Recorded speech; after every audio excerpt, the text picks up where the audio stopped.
TikTok is a huge national security concern. I can't think of a potentially more powerful propaganda tool. Propaganda tool? Did he just say propaganda tool? I'm sorry, sir. I thought the national security threat was in terms of data collection.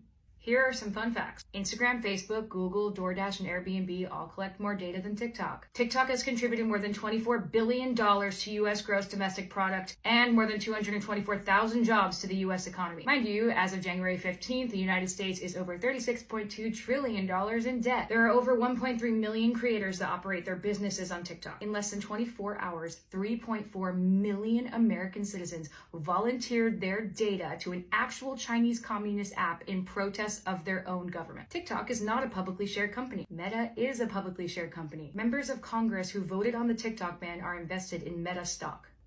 Meet your politicians. Senator Markway Mullen purchased between $15,000 and $50,000 of Meta shares on January 2nd, 2024 and January 26, 2024. Mike McCall, who introduced the TikTok ban legislation, was a little bit sneakier about it by using his family's trust to purchase his Meta stock. Representative Byron Donald voted yay and purchased Meta stock on December 6th. Representative Greg Stanton voted yay and purchased Meta stock on November 9th, 2023. Representative Diana Harshbarger voted yay and purchased Meta stock on March 3rd, 2023. Representative Ro Khanna voted nay but purchased Meta stock on November 7th. Representative Dan Crenshaw voted yay and purchased Meta stock on December 2nd, 2022. Representative Marjorie Taylor Greene voted yay and purchased Meta stock on December 30th. The list goes on and on. You guys can look it up. Members of Congress are actually required by law to disclose their financial transactions, including stock trades, under the Stock Act. Ironically, the purpose of that law is to make sure that Congress members do not make any major decisions if there's a personal financial benefit. The irony of fear-mongering a nation about the threat of Chinese communism by stripping them of their jobs,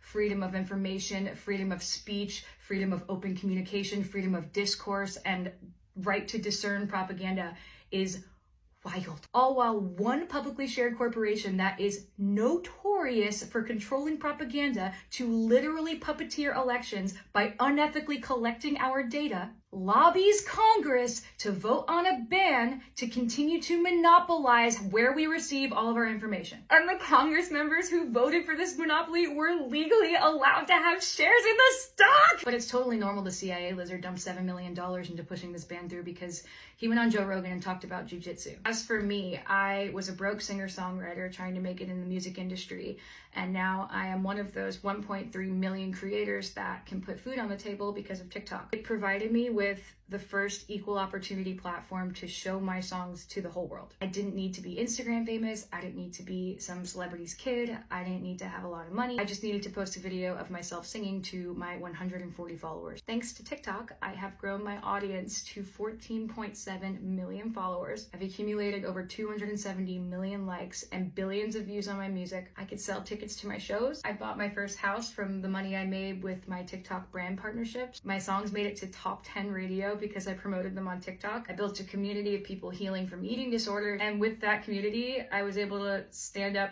to a multi-million-dollar corporation called Victoria's Secret. I got to sing songs with first responders, doctors, small business owners, artists, kids, grandparents, Olympians, magicians, veterans, triple amputees. My TikTok account was not only mine.